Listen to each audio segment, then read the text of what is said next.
Hi, and welcome back.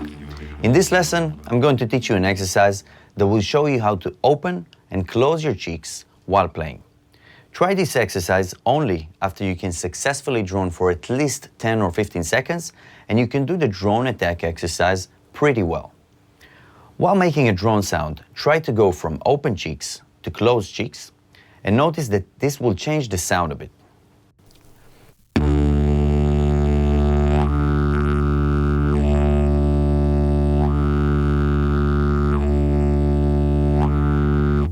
Your lips might fail at sustaining the pressure in the first few attempts.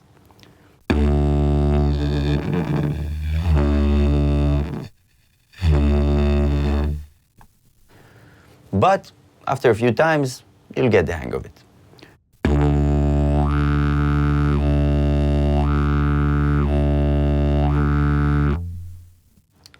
Keep trying until you can switch from open to closed cheeks while keeping the drone sound balanced. And remember, it's okay for the sound to change a bit, and it might not sound like mine, but you want to keep the drone sound balanced.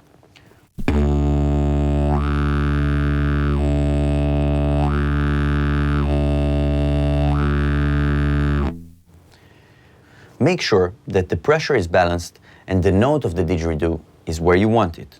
Not too soft and not too hard. So this is too soft.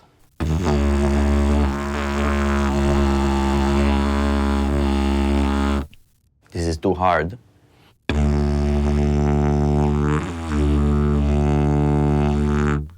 And this is right.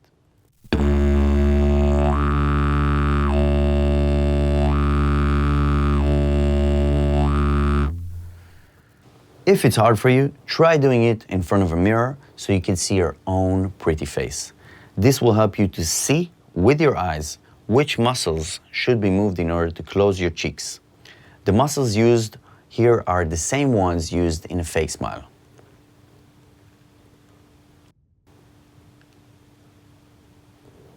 So let's summarize. Try alternating between open and closed cheeks while maintaining a balanced drone sound. Your lips might fail at the first few attempts, but with time, you'll get the hang of it. If it's hard, try doing it in front of a mirror so you learn to recognize which muscles are involved in closing your cheeks. Good luck with this exercise, and I'll see you in the next lesson.